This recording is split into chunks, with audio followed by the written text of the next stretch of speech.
믿음의 여정 세 번째 시리즈인데요. 제목 같이 읽을까요? 약속의 땅에서 시작.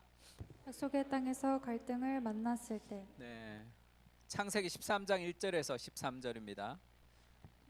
우리 한 절씩 제가 읽고 여러분들 3, 4절 읽고 이렇게 하겠습니다. 아브라함이 애굽에서 그와 그의 아내와 모든 소유와 롯과 함께 네겝으로 올라가니 아브라함의 가축과 은과 금이 풍부하였더라. 그가 네베그에서 길을 떠나 베델에 이르며 베델과 아이 사이 곧 전에 장막 쳤던 곳에 이르니 그가 처음으로 제단을 쌓은 곳이라. 그가 거기서 여호와의 이름을 불렀더라. 아브라함의 일행 롯도 양과 소와 장막이 있으므로 그들이 그 땅이 그들이 동거하기에 넉넉하지 못하였으니 이는 그들의 소유가 많아서 동거할 수 없었음이니라. 그러므로 아브람의 가축의 목자와 롯의 가축의 목자가 서로 다투고 또 가나안 사람과 브리스 사람도 그 땅에 거주하였는지라. 아브람이 롯에게 이르되 우리는 한 친족이라 나나 너나 내 목자나 서로 다투게 하지 말자. 내 앞에 온 땅이 있지 아니하냐. 나를 떠나가라. 네가 좌하면 나는 우하고 네가 우하면 나는 좌하리라. 이에 롯이 눈을 들어 요단 지역을 바라본즉 소알까지 온 땅에 물이 넉넉하니 여호와께서 소돔과 고모라를 멸하시기 전이었으므로 여호와의 동산 같고 애굽 땅과 같았더라. 그러므로 롯이 요단 온 지역을 택하고 등으로 옮기니 그들이 서로 떠난지라. 아브람은 가나안 땅에 거주하였고 롯은 그 지역의 도시들에 머무르며 그 장막을 옮겨 소돔까지 이르렀더라. 소돔 사람은 여호와 여호와 앞에 앞에서 악하며 큰 죄인이었더라. 아멘. 이 사르트르라는 사람이 있죠. 쓴 소설 중에 구토라는 소설이 있습니다. 오바이타는 구토를 얘기하는데, 사르트르가 원래는 이제 실존주의자죠. 실존주의는 실존이 본질에 앞선다 이렇게 얘기하죠. Existence priest essence. 그러니까 실존이 본질에 앞선다는 게 뭐냐면, 원래 이 마이크나 책상은 본질, 사용할 목적이 있죠. 그 목적을 가지고 만듭니다. 그러니까 본질이 실존에 앞서는 거죠. 근데 인간은 왜 태어났는지를 모른다는 거예요. 그래서 인간은 실존이 본질에 앞서요. 인생의 의미는 없는 거예요. 책상은 의미를 가지고 만들었지만 인간은 먼저 의미가 있는 게 아니라 태어나는 게 먼저예요. 그래서 인생의 목적과 의미는 네가 만들어가는 것이다. 그것이 이제 실존주의의 핵심과 같은 얘기죠. 성경하고는 완전히 반대입니다.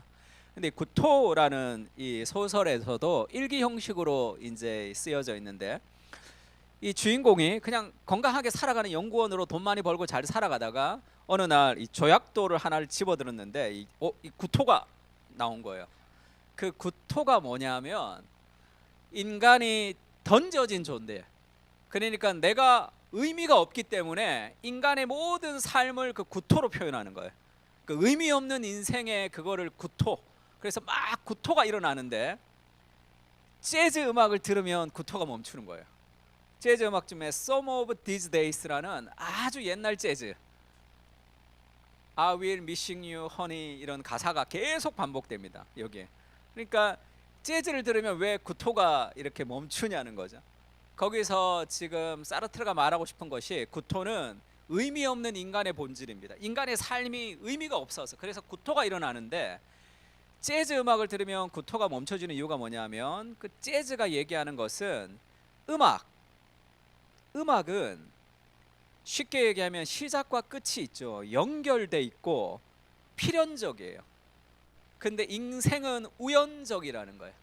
그래서 그 연결되어 있는 필연성을 들으면 이제 뭔가 좀 마음이 차분해지고라는 그런 식으로 이제 이 소설이 이제 전개됩니다. 마지막에는 음악 들으면서 내가 이제 소설가가 돼야 되겠다 이렇게 끝이 나죠. 소설가가 돼야 되겠다는 뜻도, 의미 없는 인생이 구토가 나오는데 소설은 시작과 끝이 있잖아요. 그러니까 뭔가 연결될 때 가지는 안정감을 얘기하는 거거든요. 그것을 한병철 교수님이 서사의 위기라는 책에서 그렇게 얘기합니다. 서사가 없는 삶이 텅 빈 삶인데, 거기서 지금 이 구토에 대해서 이렇게 표현해요. 이야기는 시간의 유의미한 과정, 즉 시작과 끝을 부여함으로써 형성된다. 서사 없는 삶은 그저 첨가적인 것에 지나지 않는다. 그런 삶은 아무 일이 일어나지 않는다. 장면은 바뀌고 사람은 오고 가고 그게 다다. 시작 지점이 없다. 오늘은 어제에 이어지는 날이며 의미도 지성도 없고 멈춤도 없는 단조로운 연속적 나열에 불과하다. 그저 시간을 나열한다. 월요일, 화요일, 수요일, 1926년 이렇게. 지금 요 얘기는 그 사르트르의 구토에서 나오는 대사를 뽑은 거예요. 그러니까 지금 인간은 분절된 존재로 던져져서 왜 사는지를 모르니까 모든 것에 구토가 일어나야 되는데 뭔가 흐름이 있고 질서가 있는 것을 들으면 내가 좀 평안해진다는 거죠. 뭘 얘기하고 싶은가 하면 인생은 어떤 이야기가 있습니다. 삶에는 이야기가 있어요. 내 삶의 이야기가 있습니다. 그러니까 삶의 변화를 이끌려면 나를 둘러싼 이야기가 변화될 때 삶이 바뀌는 거예요. 그러니까 우리가 아브라함의 설교를 왜 하느냐? 성경은 내러티브, 이야기로 되어 있습니다. 하나님이 이렇게 살아 저렇게 살아라는 명제가 아니라 아브라함이라는 사람이 있었는데 그가 어떻게 태어나고 애를 어떻게 낳았는데 어떻게 살았는데라는 한 사람의 인생의 내러티브로 성경이 기록되어 있단 말이에요. 그것을 통해서 우리에게 뭘 주느냐 하면 우리의 인생이 단절된 인생이 있는데 내 인생을 더 큰 이야기가 내 인생을 휩쓸어 갈 때 내 인생의 이야기가 바뀔 때 삶이 바뀐다는 얘기를 하고 있습니다. 제가 예전에 그 청년 때 보육원에 사역을 많이 하러 갔어요. 그러니까 보육원에 사역을 하러 가면 이제 애들은 뭐 귀여운데 이 고등학교 2학년, 3학년쯤 되면 이제 3학년 되면 보육원에서 나가야 되죠. 그러니까 거기서는 거의 이제 왕고입니다. 그러면 애들이 아주 마음이 딱딱해요. 그러면서 이제 찬양을 할 때 찬양을 잘 안 해서 열심히 좀 찬양하면 좋겠습니다. 그러면 그 다음 시간에 가면 막 김일성 같이 찬양해요, 애들이. 그럼 그 뒤에서 야 찬양해 이런다고. 그럼 막 애들 막 찬양하고 이런다. 그래서 도무지 집회가 안 돼서 그 큰 애들을 불러서 축구를 한번 했어요. 걔네들의 마음이 변화가 돼야지 이 뭐가 될 것 같으니까. 그러면서 알았습니다. 그의 마음의 깊은 곳에 나는 버림받은 존재라는 인생의 스토리가 있는 거예요. 부모로부터 나는 버림을 받은 존재라는 그 삶의 스토리가 이렇게 있습니다. 그 삶의 스토리를 변화시키지 못하면 삶은 바뀌지가 않아요. 자기 인생의 스토리. 시편에 이런 말씀이 있죠. 같이 한번 읽을까요? 시작. 부모는 나를 버렸으나 여호와는 나를 영접하시리이다. 성경은 과거를 변화시킬 수는 없습니다. 과거는 바꿀 수 없어요. 과거의 후회, 과거의 죄책감, 자기 인생의 스토리가 나는 버림받은 존재라는 인생의 스토리를 쓰고 있는 거죠. 그러면 대부분 어떻게 하느냐 하면 약자의 의미로 내 인생을 함부로 살아갑니다. 자기를 함부로 해요. 그렇지 않은 사람은 어떻게 합니까? 열심히 노력해서 성공해버리죠. 보란 듯이.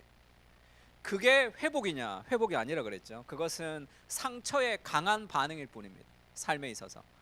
진정한 회복은 그 스토리가 바뀌어야 되는 거예요. 내 부모가 나를 버렸다는 것은 그것은 변하지 않습니다. 아니야, 네 부모님이 너를 버리지 않는 것은 부모님도 뭐 사연이 있었을 거야, 어쨌을 거야. 그것은 해결이 되지 않아요. 사연이 없이 정말 버린 사람도 있잖아요. 내가 버림받은 존재라는 자기의 인생의 그 스토리가 자기를 이끌어가는 거죠. 모든 사람은 어떤 자기를 이끌어가는 삶의 스토리가 있습니다. 성공에 대해서, 어떤 사랑에 대해서, 돈에 대해서, 어떤 야망에 대해서, 어떤 목마름에 대해서 나를 이끌어가는 삶의 드라이브가 내 인생의 스토리죠.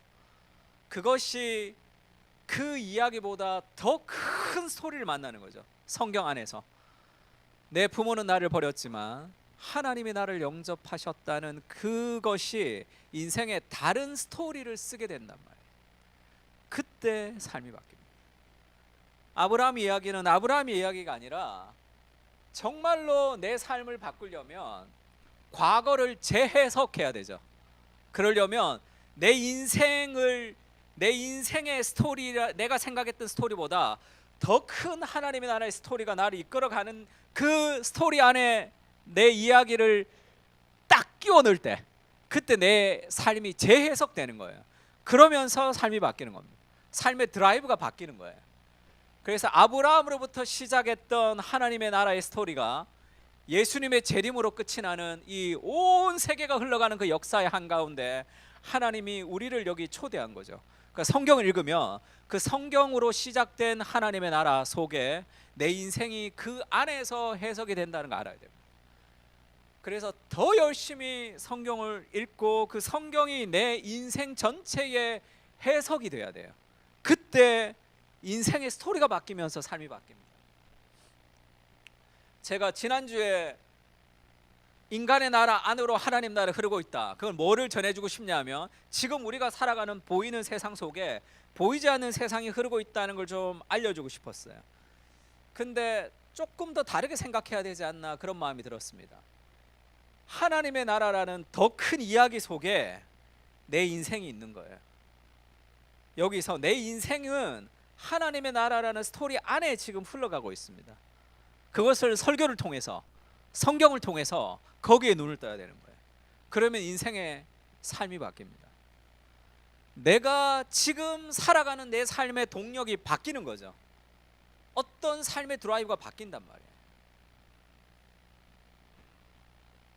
그래서 인생에서 중요한 것은 그 서사가 회복되는 거죠. 그래서 아브라함의 내러티브 같은 본문들은 굉장히 중요하죠. 아브라함의 일상은 그냥 일상이 아니잖아. 하나님의 나라 일상이 아브라함의 일상이죠. 우리의 일상도 마찬가지입니다. 아무 의미 없는 것 같은 우리의 일상에 하나님 나라가 지금도 흘러가고 있다는 것을 눈뜨는 거죠. 그래서 오늘 말씀에는 아브라함과 롯이 싸우는 장면이 있습니다. 약속의 땅에서 갈등이 생겨죠. 약속의 땅에 있지만 그 갈등을 어떻게 해결하는지를 보고 그들이 원하는 욕망이 무엇인지가 그들의 갈등의 어떤 문제를 드러내는 거죠. 그리고 결국은 그리스도가 만족이 될 때 우리는 정말로 건강한 삶, 갈등을 넘어서는 삶을 살 수 있다는 것을 좀 이야기하려고 합니다. 아브라함이 애굽에서 그와 그의 아내와 모든 소유와 롯과 함께 네겝으로 올라갔습니다. 애굽으로 기근이 있을 때 애굽으로 내려갔다가 자기 아내를 속이고 그 온갖 일을 거치고 다시 올라왔죠. 네겝으로 올라왔습니다. 네겝이라는 단어가 지명 이름이기도 하지만 네겝 하면 히브리어로 남쪽이라는 뜻이에요. 남쪽. 지금 창세기 12장 8절에 보면 아브라함이 여호와께 제단을 쌓고 여호와의 이름을 부르니 점점 남방으로 옮겨갔더라. 이게 네겝입니다. 그러니까 점점 해서 네겝으로 갔어요. 그리고 나서 기근이 와서 애굽으로 내려갔습니다. 그리고 그 일을 다 거치고 다시 돌아온 곳이 네겝이란 말이에요. 하나님의 말씀에 불순종을 하면 온갖 일을 다 겪지만 결국 원점으로 돌아오는 거예요. 삶에 있어서 하나님의 말씀에 순종하지 못할 때 결국 많은 에너지를 사용하지만 제자리로 돌아가죠. 그 시간을 방황으로 보내는 시간이 됩니다. 그러나 그 불순종까지도 하나님은 낭비하지 않으시고 우리의 영적 성숙을 위한 과정으로 만드시는 분이시다. 이게 신앙의 신비죠. 말씀에 순종하지 못해서 애굽으로 내려가서 그 고생을 하고 다시 처음으로 돌아왔는데, 근데 그 고생을 했던 그것은 아브라함을 성장시키는 과정이란 하나님. 그 방황의 시간이었는데, 내가 죄악을 저질러서 넘어진 시간이었는데, 그래서 다시 이 원상으로 복귀하기까지 정말 어려운 여러 가지 그것을 거치지만 그래도 그것까지도 하나님은 우리의 영적 성숙을 위해서 만들어 가시는 과정으로 삼으시는 거죠. 아브라함의 가축과 음과 금이 풍부했습니다. 왜냐하면 애굽에서 많이 받아서 왔죠. 그가 네겝으로 길을 떠나 베델에 이르러 베델과 아이 사이 곧 전에 장막을 쳤던 곳에 이르니 아까 그 네겝에 이제 처음 왔다고 예배를 드렸던 그가 처음으로 제단을 쌓은 곳이라 그가 거기서 여호와의 이름을 불렀더라. 다시 예배를 드리죠. 이 다시 예배를 드릴 때 마음이 어땠을까요? 아이고 너무 방황하고 내가 하나님 말씀에 불순종해서 이제 다시 여기 왔습니다 라고만 하는 게 아니겠죠. 그 마음도 있지만 감사와 기쁨과 그 죄악 가운데서도 나를 포기하지 않고 여기까지 인도하시는 하나님의 은혜가 있습니다. 그래서 인생의 모든 넘어짐은 넘어짐으로 끝나지 않아요. 그것은 하나님이 그것까지도 우리의 영적 성숙을 위한 과정으로 만드시는 분이죠. 그래서 처음 예배 드렸던 곳에서 아이고 내가 여기 순종했더라면 이 고생을 안 했을 텐데 라는 생각도 했겠지만, 그 고생 속에서도 여전히 나를 사랑하시는 하나님의 은혜를 고백하는 거죠. 이전의 예배와는 다른 예배입니다. 넘어지는 예배지만 이전에 넘어지기 전과는 완전히 다른 예배죠. 은혜를 기억하는 예배가 된다. 어쩌면 불순종하지 않았을 때보다 더 거룩해졌을 수도 있습니다. 아브라함의 일행 롯도 양과 소와 장막이 있으므로 그 땅이 그들이 동거하기에 넉넉하지 못하였으니 이는 그들이 소유가 많아서 동거할 수 없었으니라. 그러므로 아브라함의 가축의 목자와 롯의 가축의 목자가 서로 다투고 또 가나안 사람과 브리스 사람도 그 땅에 거주하였는지라. 가나안 사람과 브리스 사람이 거주하고 있는 거기서 예수 믿는 하나님 나라의 동지인 아브라함과 롯이 싸우고 있죠. 그 목자들이 막 싸우고 있습니다. 왜 싸우죠? 소유가 많아서 동거할 수 없었거든요. 재밌죠? 약속의 땅에서 풍성했더니 싸운단 말이에요. 그러면 약속의 땅에서 기근이 들면 애굽으로 내려가잖아. 환경의 문제가 아니죠. 약속의 땅에서 기근이 들었습니다. 그러면 약속보다 애굽으로 내려가 버리죠. 그 고생을 하고 풍족하게 돌아왔는데 풍족하니까 이제 갈등을 일으킨다. 소유가 많고 소유가 적은 문제가 아니에요. 목사님, 내가 좀 더 돈 좀 벌고, 목사님, 내가 좀 더 이걸 하고, 그 환경의 문제가 아닙니다. 그것은 마음의 문제예요. 우선순위의 문제죠. 약속의 땅에서 풍족해도 갈등이 있고, 약속의 땅에서 기근이 있어도 삶을 도피하는 그것이 인간의 연약함이죠. 예수님에게 형제가 왔습니다. 아버지 유산을 받았는데 이 형이 더 많이 가지고 가고, 예수님 이거를 좀 중재를 해 주십시오 이렇게 갔을 때 예수님이 그렇게 얘기했어요. 나는 너의 재판장으로 여기 오지 않았다. 삶과 모든 탐심을 물리치라. 사람의 생명이 그 소유에 넉넉한 데 있지 아니하다 이렇게 얘기하죠. 그게 그렇게 중요하냐? 그 탐심의 문제, 너가 신앙보다 더 관심이 있는 예수님을 그냥 나의 돈을 이렇게 정리해 주는 사람으로 생각하는 그 정도의 문제의 우선순위를 바꾸라는 거죠. 부자가 있었습니다. 이 부자가 이 많은 곳간의 이 재물을 두고 너무 기분이 좋았어요. 그리고 나서 이렇게 얘기합니다. 한 부자가 그 밭에 소출이 풍성함에 심중에 생각하여 이르되 내가 곡식을 쌓아둘 곳이 없으니 어찌할까. 장사가 너무 잘 된 거예요. 내가 이렇게 하리라. 내 곡간을 헐고 더 크게 짓고 내 모든 곡식과 물건을 거기에 쌓아두리라. 그렇게 얘기했어요. 그리고 내 영혼에게 이르되 내 영혼아 여러 해 쓸 물건을 많이 쌓아뒀으니 평안히 쉬고 먹고 마시고 즐거워하리라 하되, 너무 풍족하니까 이제는 즐거워하리라. 이렇게 내 삶의 안정을 어디다 두었냐는 거죠. 예수님이 그렇게 얘기합니다. 하나님이 이르시되 어리석은 자여, 얼마나 어리석으냐. 오늘 밤에 내 영혼을 도로 찾으리니 그러면 너의 준비한 것이 누구의 것이 되겠느냐 하였으니 자기를 위하여 재물을 쌓아두고 하나님에 대하여 부요하지 못한 자와 이와 같으리라. 이게 뭘 얘기하는 거죠? 무엇에 부요한가? 하나님에 대해서 부요하지 못하고 자기를 위하여 재물을 부요하게 쌓았다. 이렇게 번역했으면 더 좋았겠죠. 그의 관심은 부의 안정에 있었습니다. 그러니까 거기에는 거의 전문가야. 엄청난 에너지를 투자하면서 공부하고 노력합니다. 하나님에 대해서는 빈약한 거예요. 그러면 그의 삶에 진정한 만족을 누릴 수가 없는 거예요.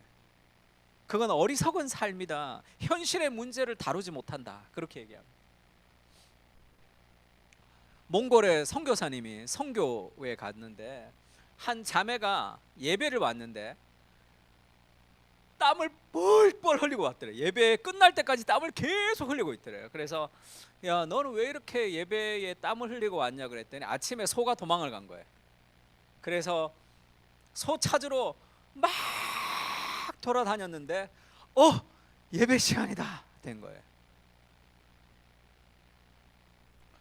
소를 포기해야 되겠다 생각이 든 거예요. 막 맞춰서 예배에 맞춰서 왔습니다. 막 그랬더니 예배를 마치고 났더니 소가 음매하면서 왔더라는 그런 예화가 있어요. 근데 저는 그렇게 별로 좋아하지 않는 예화. 소가 안 와도 괜찮아요. 소가 안 하고 소의 손해를 봐도 괜찮습니다. 그런 삶의 태도가 소보다 훨씬 더 부유한 인생을 살게 한단 말이에요. 결국은 그런 인생으로 나아가게 하는 겁니다. 소 찾는 것으로 인해서 하나님보다 더 소중한 무엇이 있으면 그것은 결국 내 삶에 만족을 줄 수 없게 되는 거예요. 그러니까 무엇에 부요한가, 어디에 부요한 것이 어리석은 것인가, 그렇게 얘기하는 거죠. 한 사람이 두 주인을 섬기지 못하는데 이를 미워하고 저를 사랑하거나 이를 중히 여기고 저를 경히 여기며 너희가 하나님과 재물을 겸하여 섬기지 못하리라. 하나님과 성공을 겸하여 섬기지 못, 하나님과 인정을 겸하여 섬기지 못하리라. 이것은 우선순위의 문제입니다. 우선순위. 삶에 있어서 야고보서에 이런 말씀이 있죠. 같이 한번 읽을까요? 너희는 시작. 너희는 욕심을 내어도 얻지 못하여 살인하며 시기하여도 능히 취하지 못함으로 다투고 싸우는도다. 너희가 얻지 못함은 구하지 아니하기 때문이요. 왜 삶에서 갈등이 생깁니까? 욕심을 내는데 얻지 못하죠. 인간의 욕망만큼 자원의 한계가 있다고 생각하는 거죠. 살인하고 시기하여도 능히 취하지 못합니다. 그래서 다투고 싸우죠. 더 많은 것을 내가 얻어야 되기 때문에, 이 경쟁 사회에서 한 걸음 더 나가야 되기 때문에 그것이 갈등을 일으키죠. 삶의 욕망이 갈등을 일으키는 거예요. 성경이 뭐라고 얘기합니까? 너희가 얻지 못하는 것은 구하지 아니하기 때문이다 하는 거죠. 하늘의 공급이 끊어질 때 삶은 갈등을 일으키게 됩니다. 이삭이 우물을 팠는데 누가 와서 우물을 뺏어버렸어요. 이삭이 딴 데 가서 또 팝니다. 또 뺏어버려. 딴 데 가서 또 파. 거기에 막 우물 하나 놓고 싸우지 않죠. 계속 이삭이 가는 곳마다 우물이 나온단 말이에요. 그런 삶의 자세가 좀 필요하죠. 그러니까 사랑의 순서가 좀 필요합니다. 그러니까 이 약속의 땅에서 왜 갈등이 생기는 거죠? 평안함, 우리가 위기도 힘든 거지만 어려움도 힘들어요. 근데 어려움은 하나님을 찾는 사람이 많습니다. 그리고 막 부유해지고 막 성공해져도 좀 무섭죠. 하나님 찾는 사람이 많아요. 그렇지 않는 중간에 어중간한 편안함이 흘러갈 때 별로 사람들이 기도하지 않습니다. 편안하거든요. 그것은 하나님이 내 인생의 어려움을 모면해 주는 정도의 하나님의 나라를 꿈꾸기 때문에 그런 거죠. 그래서 결국 그것은 갈등은 욕망의 문제로부터 시작됩니다. 삶의 많은 갈등은 욕망의 충돌이죠. 그 갈등을 어떻게 해결했냐면 아브라함이 롯에게 말합니다. 아브라함이 삼촌이죠. 롯은 아랫사람이라고요. 근데 그렇게 얘기하죠. 우리는 한 친족이라 나나 너나 내 목자나 내 목자나 서로 다투게 하지 말자. 첫 번째 원칙이 뭐죠? 싸우지 말자. 다투지 말자. 그게 첫 번째 원칙입니다. 그러면서 우리는 아주 가까운 친족이다. 이렇게 이제 번역을 했는데 NIV는 이거 원래 친족이 아니라 지금 한 친족이라는 번역보다 우리나라 성경에도 친족 앞에 이 번호가 있습니다. 찾아보면 형제들 이렇게 이 관주가 나와 있어요.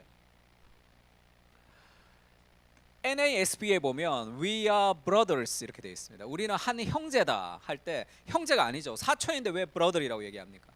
사촌을 넓게 얘기한 게 아니라 지금 여기서 형제라는 것은 하나님 나라를 유업으로 받은 한 형제라는 뜻입니다. 싸우지 않는, 그게 첫 번째 원칙이죠. 갈등을 일으키는 수많은 삶의 문제에서 일단의 원칙, 싸우지 말자. 왜? 우리는 한 형제다. 우리는 사랑해야 될 사람들이라는 거죠. 그것이 아브라함이 가지는 첫 번째 원칙입니다. 야, 이거 내가 지금 본토 친척 아버지를 떠나라 그래서 너 나 따라온 거 아니야? 근데 지금 너 나 때문에 지금 이렇게 부유해진 거 아니야? 근데 지금 네가 나한테 이렇게 해? 함부로? 그런 마음 들 때가 있죠. 내가 네 애비인데 자식 새끼가 함부로 해? 내가 직장 상사인데 나한테 그런 얘기해? 뭐 그렇게 얘기할 수 있죠.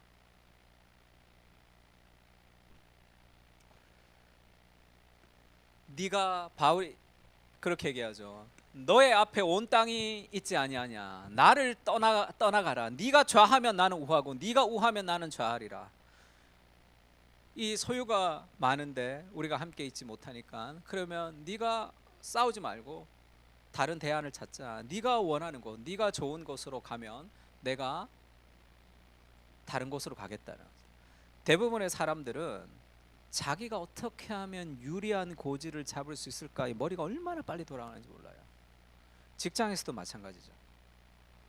모든 사람들이 만나서 어떤 테이블에 만나서 낯선 사람들이가 무언가 프로젝트를 할 때 막 또 어떻게 하면 내가 좀 유리하게 될까를 인간은 본능적으로 생각하는 존재들이죠. 아브라함이 그렇게 얘기하지 않습니다. 왜 그렇죠? 아브라함이 성장했거든요. 하나님을 경험하면서 아브라함은 성장하고 있습니다. 이것을 손해 본다고 생각하지 않는단 말이에요. 롯이 눈을 들어 요단 지역을 바라봤습니다. 소알까지 온 땅에 물이 넉넉하니 여호와께서 소돔과 고모라를 멸하기 전이었으므로 여호와의 동산 같고 애굽 땅과 같았더라. 그러면 형님이 먼저 하세요. 그렇게도 아니고, 형님 소유가 줄어들어도 나는 약속의 땅으로 형님을 따라가겠습니다도 아니죠. 롯의 관심은, 하나님의 나라보다 더 큰 관심은 자신의 부였습니다. 자기가 잘 되는 거였어요. 그래서 바로 눈을 들어보죠. 눈을 들어 봤더니 온 땅이 물이 넉넉한 땅이 딱 보였어요. 좋은 땅. 저기로 가야 되겠다. 얼마나 유리하고 똑똑합니까? 얼마나 합리적이에요. 소돔과 고모라를 멸하기 전이었던 소돔과 고모라였습니다. 너무 좋아 보였어요. 여호와의 동산과 같고 애굽 땅과 같았더라. 재밌죠? 롯이 어디가 좋을까 봤더니 딱 좋은 데가 있었어요. 인간적으로 먼저 선점하면 되잖아요. 그래서 내가 거기를 가야 되겠다고 생각했던 그 좋은 땅이 왜 하필 여호와의 동산 같고 애굽 땅 같죠? 여호와의 동산은 뭡니까? 에덴 동산을 얘기하는 거예요. 하나님의 나라, 하나님의 동산과 애굽을 똑같이 생각하는 거죠. 지금 롯은, 애굽은 뭐죠? 부요한 땅입니다. 애굽에서 많은 것을 얻어서 왔잖아요. 롯의 생각 속에 하나님의 나라는 부요해지는 거죠. 예수 믿으면 내가 잘 되고 사업이 잘 되고 건강해지고, 예수 믿으면 내가 원하는 것을 하는, 그것으로 등가시키는 거죠. 그에게 에덴 동산은 애굽입니다. 애굽은 화려한 곳이거든요.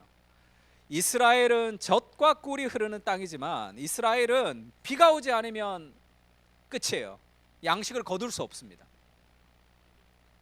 그래서 하나님이 이른 비와 늦은 비를 골고루 내려주신다. 그래서 이스라엘은 늘 기도해야지만 양식을 거둘 수 있는 땅이고, 애굽은 농사 짓지 않아도 양식이 풍족한 땅이죠. 나일강이 범람하거든요. 나일강이 범람하면 그 밑에 있는 퇴적물들을 다 갖고 와서 밭에다 비료를 그냥 막 뿌려줍니다. 그래서 애굽은 놀고 먹어도 풍족한 금수저 땅이죠. 좋은 부모 만나서, 좋은 곳에 태어나서 좋은 것을 누리는,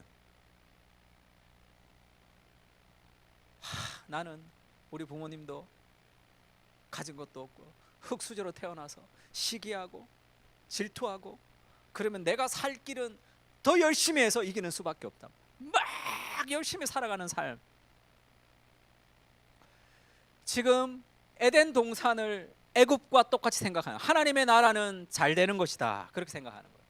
하나님의 나라를 완전히 오해하고 있는 거죠.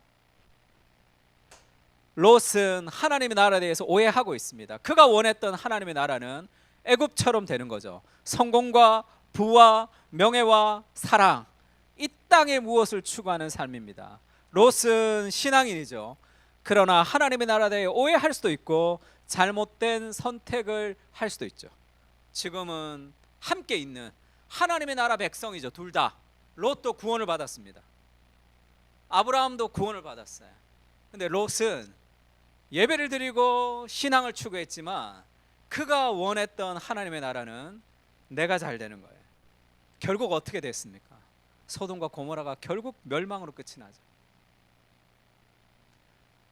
그렇게 인간적으로 머리를 써도 그것이 우리의 만족을 줄 수는 없습니다. 팀 켈러가 이런 얘기했는데요. 종교적인 사람은 하나님을 useful, 이용하기 위해서, 유용하기 위해서 하나님께 기도하고 찾습니다. 정말로 복음적인 사람은 하나님을 찾는데 그의 아름다우심 때문에 찾는 거죠. 하나님의 아름다움 때문에 하나님을 찾는 거죠. 그러면 종교적인 사람은 하나님으로부터 무엇을 얻으려는데 관심이 많습니다. 복음적인 사람은 내 삶을 어떻게 하나님께 드릴까? 왜죠? 은혜가 있잖아요. 그 은혜. 그래서 우리가 이 봉헌송을 할 때 뭐죠? 기쁨의 제물로 내 삶을 드리는 거죠. 드리는 시간입니다.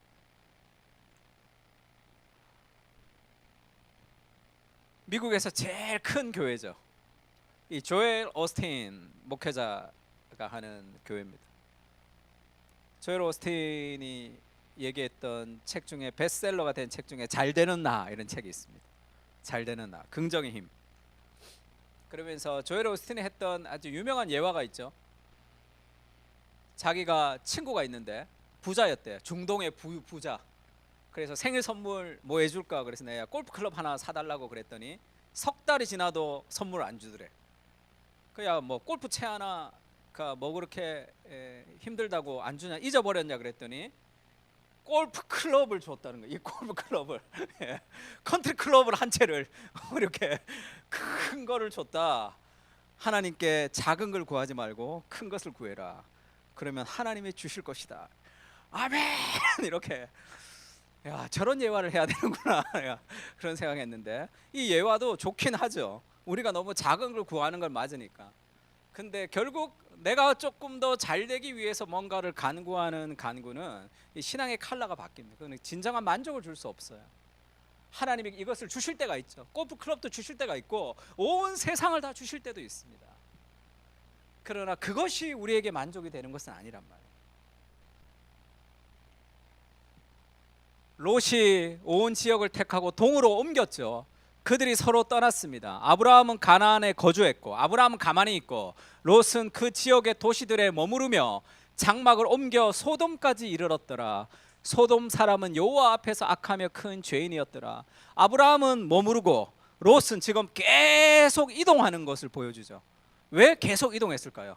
여기가 좀 더 좋을까? 저기가 좀 더 좋을까? 어떻게 나한테 좀 더 맞을까? 계속 이동해서 결국 소돔과 고모라까지 이르렀습니다. 제일 좋은 곳. 근데 그곳이 결국은 멸망하죠.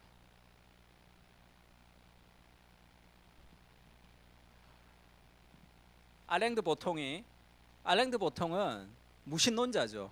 무신론자인데 어떻게 무신론자가 인생을 행복하게 살 수 있을까를 고민했더니 신 없는 종교를 가져야 된다고 생각해요. 종교가 있어야 행복하다는 걸 압니다. 근데 신을 믿지 않으니까 신 없는 종교, 그게 공동체입니다. 공동체가 있어야지 삶에 행복해진다 해서 신 없는 공동체를 만드는 게 그게 인생학교라는 걸 만들었죠. 그래서 이 알랭드 보통이 그 인생학교 팀들과 책을 많이 냅니다. 그 중에 하나가 현대사회 생존법이라는 책을 알랭드 보통과 인생학교가 같이 쓴 거예요.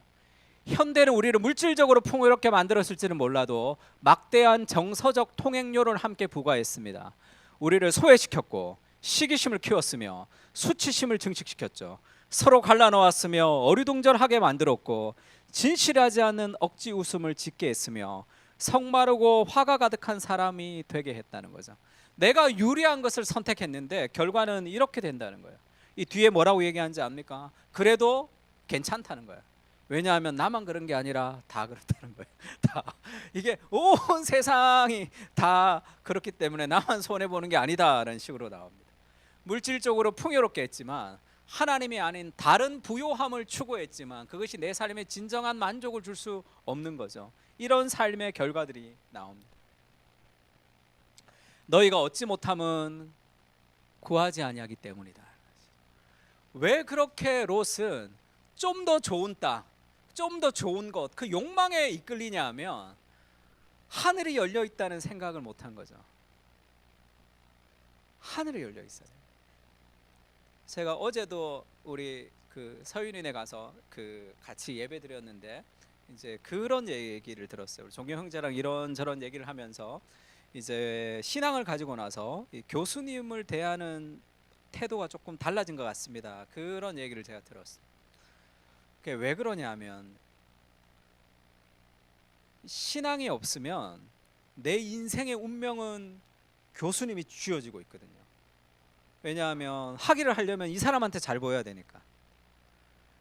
그러면 굉장히 힘든 상황 속에서 노라고 할 수 없죠. 두렵기 때문에.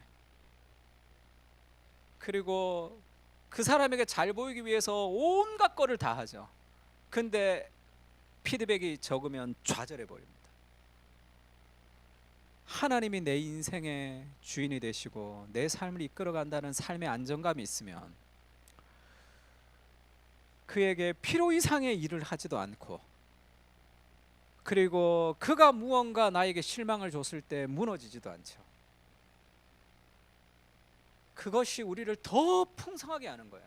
그게 정말 세상 사람들과의 관계를 더 좋게 합니다. 복음의 만족이 있을 때 그것이 가능하게 하는 거죠. 그런 풍성함이 있는 거예요. 히브리서 같이 읽을까요? 그러므로 시작. 그러므로 우리가 담대히 말하되 주는 나를 돕는 이시니 내가 무서워하지 아니하겠노라. 사람이 내게 어찌하리요 하노라. 우리가 담대히 말하되 주는 나를 돕는 이시니 내가 무서워하지 아니하겠노라. 사람이 내게 어찌하리요. 그런 천만인이 나를 둘러칠지라도 내가 두려워하지 않겠다. 하나님을 붙들 때 생기는 거죠. 그 하나님과의 관계가 가까울수록 우리 삶의 두려움은 점점 조금씩 멀어집니다.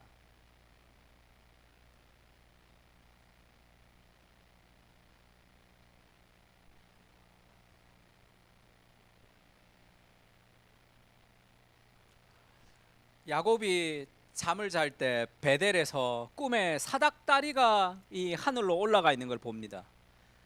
하나님의 사자 천사들이 그 위에 오르락내리락 하는, 여기서 이 계단을 따라가면 하늘까지 이어지니까 이것을 베트엘이라고 그러죠.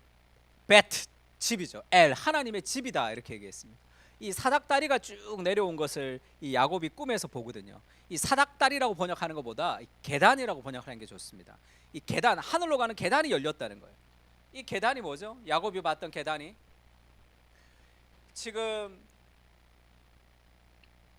요한복음에 보면 이제 빌립이 나다나엘에게 내가 예수를 만났다 이렇게 얘기할 때 나사렛에서 무슨 선한 것이 날 수 있느냐 이렇게 했다가 예수님이 무화과 아래 있을 때부터 너를 봤다 하니까 이제 그 놀라는 장면이죠. 내가 무화과 나무 아래에서 보았다 함으로 믿느냐, 이보다 더 큰 일을 네가 볼 것이다. 너가 나와 함께 있을 때 그리스도를 통해서 이보다 더 큰 일을 볼 것이다. 더 큰 일이 뭐죠? 이르시되 진실로 진실로 너에게 이르노니 하늘이 열리고 하나님의 사자가 인자 위에 오르락 내리락 하는 것을 보리라.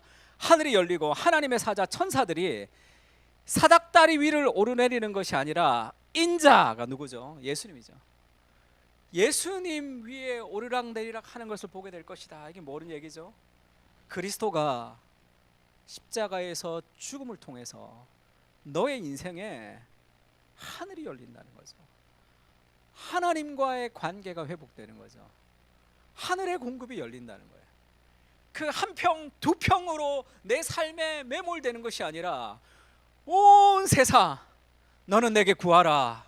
내가 열방을 유업으로 주리니 너의 소유가 땅끝까지 이르리로다. 시편 2편에 그런 말씀 있죠. 그런 존재가 되는 그 세계가 열린다는 거예요. 야, 무화과 나무 아래 있다고 보는 것으로 네가 놀라느냐? 그리스도를 통해서 더 큰 것을 보게 될 것이다. 너의 인생에 하늘이 열리는 그것이 열리는 그것이 갈등을 해결하는 삶의 어떤 욕망을 해결하는 가장 큰 지름길이죠. 네가 추구하는 그것, 하나님보다 더 부유하게 생각하는 그것은 너에게 진정한 만족을 줄 수 없어. 그것을 하나님이 만들었기 때문에 하나님을 소유하면 모든 것을 다 가질 수 있다. 그 넓은 마음을 주는 거란 말이야. 신앙이라는 것은 하나님을 선택하고 세상의 좋은 것들을 다 버리는 게 아닙니다. 하나님을 선택하면 그 모든 것이 다 그 안에 있는 거죠. 그것을 다 가지고 놀 수 있는 그런 넓은 존재가 되는 거예요. 롯이 아브라함을 떠난 후에 여호와께서 아브라함에게 말합니다.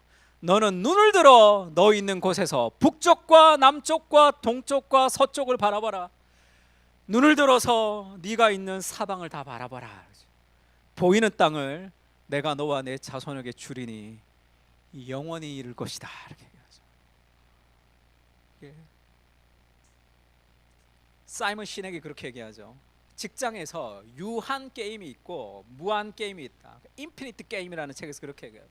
왜 서로 경쟁하며 유한 게임을 하려고 하느냐? 판을 바꾸라는 거죠. 무한 게임.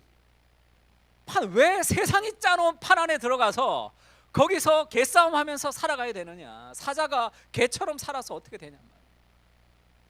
판을 바꾸는, 눈이 열린 거예요. 야, 지금 우리가 보는 삶의 일상 다 내가 너에게 줄 것인데 영원히 함께 할 것이다. 이 좋은 땅이 여기가 좋은지 저기가 좋은지 그런 인생이 아니라 네가 가는 곳을 내가 옥토로 만들 것이다. 그렇게 해요. 네가 어디로 가든지 저기 가게 않게 해주세요. 저기 가게 해주세요. 네가 가는 곳마다 내가 너와 함께 할 것이다. 가는 곳마다 어두움이 빛이 될 것이다. 그 삶의 안정감을 하나님 우리에게 주시는 거죠. 지금 하나님이 아브라함에게 눈을 들어라 이렇게 얘기하죠. 하나님이 아브라함에게 눈을 들게 하십니다. 롯은요, 자기가 눈을 들죠. 내가 눈을 들어가지고 이거 유리할까? 나한테 좋을까? 뭐 이렇게 될까? 저렇게 될까? 자기가 눈을 들어가지고 눈을 든다는 게 뭡니까? 거기에 마음을 가진 그 삶의 욕망이 거기에 있다는 거죠. 계속 그걸 추구합니다. 그리고 본 게 뭐예요? 고작 여기가 넉넉하구나, 여기가 좋은 자리구나, 여기가 주식이 오르겠구나, 여기가 되겠구나. 소돔과 고모라를 멸하기 전이었으므로 여호와의 동산 같고 애굽 땅과 같. 이게 사람의 한계죠. 그 소돔과 고모라가 멸망하기 전에 얼마나 좋아 보여요. 그러나 그것은 잘못된 선택입니다. 내가 하나님이 아니잖아요. 내가 하나님이 아니라는 것을 알아야 돼. 내 판단을 신뢰해서는 안 돼요. 바울이 그렇게 얘기합니다. 내가 기도할 때, 에베소 교인들을 위해서 기도할 때 감사하고 하나님 영광의 아버지께 지혜와 계시의 영을 달라고 기도한다는 거예요. 이 교인들에게 기도할 때 하나님을 알게 하시고, 하나님을 다 아는 사람이지만 하나님을 알게 하셔서 너희의 마음의 눈을 밝히게 해달라고 기도한다는 거죠. 인라이트, 계몽한다는 뜻입니다. 눈이 열리도록 기도한다는 거죠, 교인들에게. 그래서 그의 부르심의 소망이 무엇이며 성도 안에서 기업의 영광의 풍성함이 무엇이며 그의 힘의 위력으로 역사하심을 따라 믿는 우리에게 베푸신 능력의 지극히 크심이 어떠한 것임을 너희로 알게 하기를 구하노라. 이게 무슨 말이죠? 성도들을 위해서 간절히 구해서 지혜와 계시의 영을 하나님이 부어주셔서 그들의 눈이 열려서 내 삶의 평범한 일상이 얼마나 위대한 하나님의 나라인지를 깨닫게 해주고 싶은 거예요. 바울이 너라는 존재 자체가 얼마나 위대하고 얼마나 풍성하고 너를 통해 하나님이 얼마나 큰 일을 행하시는 존재라는 것을 깨달아야지 그 일을 하게 되거든요. 근데 우리는 그렇게 생각하지 않습니다. 나는 부족하고 나는 형편없고 나는 연약해서 더 열심히 뭔가를 추구해서 더 많은 것을 해야지 내가 뭔가를 할 수 있는 존재라는 그런 결핍된 존재로 자기를 보는 거죠. 믿음의 눈이 아닙니다. 나는 죄인이지만 하나님의 사랑받는 존재죠. 나는 연약하지만 그리스도의 십자가에 못 박혀서 내 인생을 건진 존재란 말이에요. 그 존재의 가치를 보고만 해서 회복할 때 더 큰 일을 하게 되는 거예요. 순서가 바뀌는 겁니다. 저도 교인들을 위해서 기도할 때 매일 기도 제목 올라가면 매일 기도하죠. 기도할 때 뭐 1번 하면 뭐 이사를 하게 해주세요 라든지 뭐 무슨 문제 하게 해주세요 뭐 다 있죠. 다 그 기도의 제목들이 있습니다. 근데 첫 번째는 그걸 기도하진 않아요. 하나님의 은혜가 함께 하시고 삶의 경건의 습관과 하나님을 알아가게 해달라는 것을 먼저 기도합니다. 왜냐하면 그것이 되면 나머지는 따라오겠죠. 삶의 그 눈이 열려서 내가 뭔가를 해야지만 내 인생에 만족이 있는 것이 아니라 지금 눈이 바뀌는 거죠. 지금 눈이 열려서 나의 평범한 내 삶의 일상 속에 하나님의 함께 하심을 깨닫게 되는 동과 네가 눈을 들어 네가 있는 것을 다 봐라. 이 땅을 내가 영원히 너에게 줄 것이다. 이렇게 얘기하죠.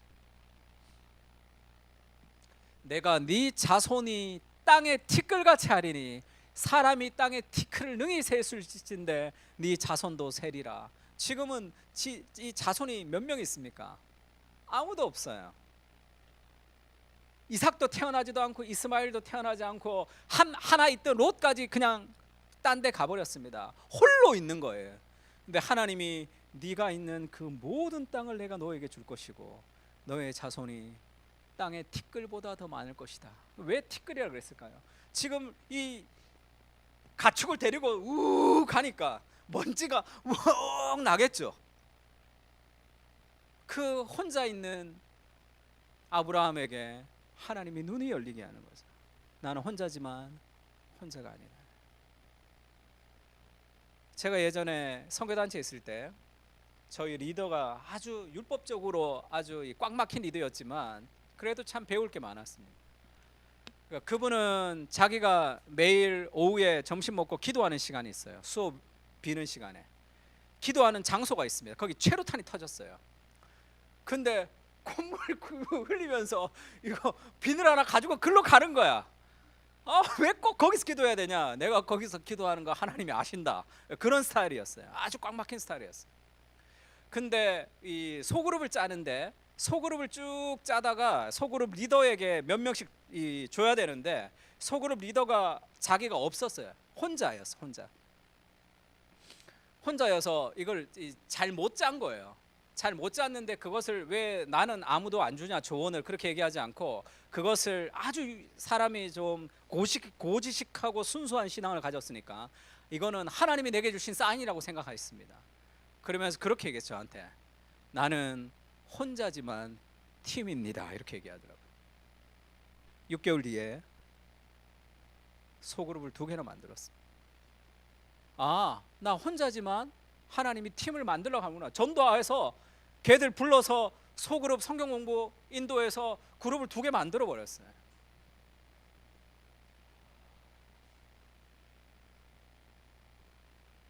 그런 삶이 필요하죠. 너는 일어나 그 땅을 종과 행으로 두루 다녀보라. 내가 그것을 너에게 줄 것이다. 아브라함이 장막을 옮겨 헤브론에 있는 마블의 상수리 숲으로 이르러 거주하여 거기서 여호와를 위하여 제단을 쌓았죠. 예배라는 것은 하나님이 먼저 우리에게 행하신 은혜에 대한 감사죠. 그래서 그리스도가 우리를 위해서 행하신 일, 하나님을 위해서 행하신 그 일에 눈을 떠야 됩니다. 그러면 자연스럽게 예배하죠. 그 가슴 벅찬 인생으로 예배합니다. 마귀가 예수님에게 천하만국의 영광을 주면서 그렇게 얘기하죠. 내게 엎드려 경배하면 이 모든 것을 내게 주리라.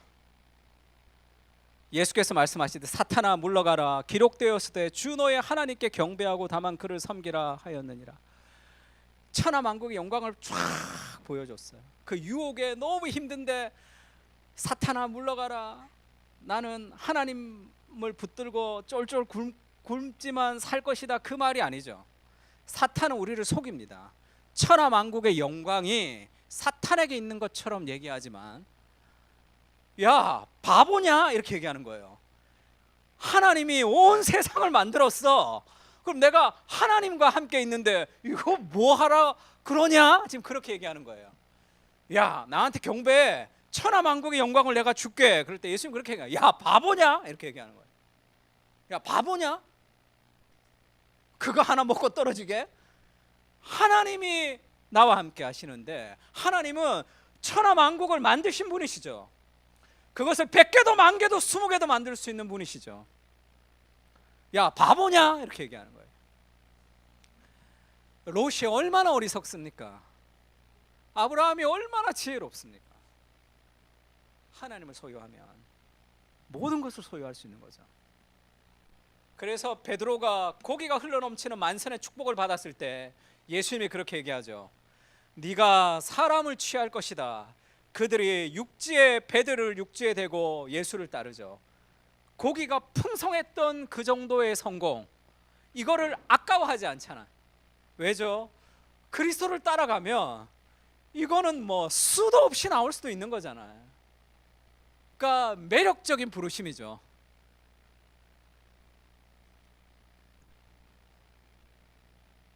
다이아몬드 하나를 선물로 받는 게 아니라 그 사람과 결혼하는 거예요.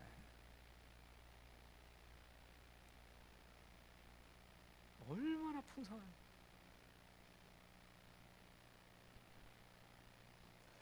고린도후서 같이 읽을까요? 시작. 주 예수 그리스도의 은혜를 너희가 알거니와 부여하신 이로써 너희를 위하여 가난하게 되심은 그의 가난함으로 말미암아 너희를 부여하게 하려 하심이라. 그리스도가 천하만국의 영광의 유혹에서 승리하셨죠. 그리고 그 그리스도가 부요하신 그리스도가 가난하게 되심은 그의 가난함으로 우리를 부요하게 하려 하심이죠. 하나님을 소유한 그것이 가장 부요한 겁니다. 그것이 가장 부요한 겁니다. 같이 읽을까요? 시작. 그 안에는 지혜와 지식의 모든 보화가 감추어져 있느니라. 그리스도를 소유하면 그 안에 모든 지혜와 지식의 보화가 감추어져 있습니다. 그래서 우리가 잠언 계속 공부하고 있는데, 지혜롭다는 것은 삶의 현실을 다룰 실력을 쌓는 것이죠. 지혜라는 것은 생각과 경험을 결혼시켜서 결국은 삶의 현실을 다룰 수 있는 능력을 갖추는 거죠. 그게 그리스도를 따라가는 사람이 가지는 지혜입니다.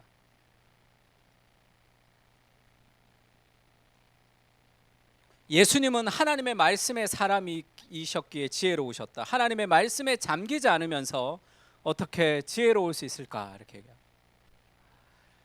싱어게인에 나왔던 이 안수지라는 가수인데, 그 새롭게 하소서 MC 보는 MC 주영훈 옆에 있는 사람이에요. 이 사람이 20대 때 불렀던 노래 청춘의 도시라고, 시청률이 53.1%. 여러분 잘 모를 거예요. 시문화라고 난리가 났었어요. 그 저희 때 이 학생들에게는 거의 청순의 대명사였어요. 제 친구가 인천에서 시문화랑 동기가 있었는데, 고전도사 그거 다 사기야 막 이렇게 얘기했어. 걔 아니야, 청순 아니야, 막 계속 그렇게 얘기했는데, 그 시문화가 나오는 이 53.1%의 시청률이 있는 노래의 OST를 불렀어요. 굉장히 유명했죠. 그리고 뭐 엉덩이 흔들어 봐, 엉덩이 막 흔드는 거. 그래서 20대 때 인기가 있었는데, 다른 노래를 하고 싶어서 소속사로 옮겨버렸어요. 그때 이걸 만든 사람이 방시혁이었습니다. 같이 있었으면 어떻게 됐을지 모르겠는데, 소속사를 옮겼는데 망했어요. 5번 소속사를 옮겼어요. 다 망했어. 인기 가수가 되고 싶었는데, 20대 때 인기가 있었는데, 30대 때 이 30대 가수를 누가 알아요? 다 인생의 꿈이 다 절망에 맞았을 때 그때 예수를 만났어요. 그렇게 얘기했습니다. 예수님이 자기 인생에 만족이 되셨다는 거예요. 그러니까 더 이상 막 인기 가수도 별로 자기가 이제 그것이 만족스럽지 않다는 거예요. 내가 그리스도가 내 삶에 만족이 되니까 뭘 했냐면, 이 사람이 지금 이 강연을 자주 하는데 이제 여행 강연, 여행에서 이 그 이제 섬 사람들한테 이 강좌도 하는데 다재다능하지 않은데 어쩌다 보니까 여러 가지를 하게 됐다는 거예요. 이 사람이 지금 여행 유튜버, 신랑이랑 같이 여행을 가는 유튜버라서 여행 많이 갑니다. 그것도 굉장히 서민들이 어떻게 갈 수 있는지 이런 것들을 많이 하고, 그래서 책을 하나 냈어요. 유럽 캠핑 30일이라는 작가가 되어서 이제 그 다음에 가수니까 또 뮤지컬을 또 발탁이 돼서 또 뮤지컬을 했죠. 그리고 토크 콘서트, 강연을 많이. 제가 꿈이 다 무너졌는데 그 30대 때 예수님이 자신의 삶에 만족이 되니까 자기의 삶 자체가 만족스럽다는 거예요. 뭘 해도. 그래서 뭐 MC도 하고 뭐도 하고 뭐도 하고 뭐도 하고 나니까 방송 진행도 잘해서 어디 지금 진행도 하죠. 그 다음에 중고등학생들에게 강의도 합니다. 강의하다가 노래 불러주면 또 너무 좋아하죠. 그러니까 뭐 인기 강사에, 작가에, 유튜버에 방송을 하고 온갖 거 다 한다는 거예요. 그러면서 내 인생에 그리스도가 만족이 되지 않을 때 자기의 꿈을 찾아 자기가 그렇게 노력했는데 자기 인생의 꿈이 다 깨진 30대 절망 속에서 그리스도를 만났더니 자기 삶이 다 선물과 같다, 이렇게 얘기하죠. 그런 인생이죠. 삶에서 하나님의 나라가 우리 가운데 온갖 수많은 삶의 갈등 속에서도 그것이 진정한 만족을 주시는 그 은혜를 기억하고 좀 살았으면 좋겠습니다. 우리 찬양 같이 할까요?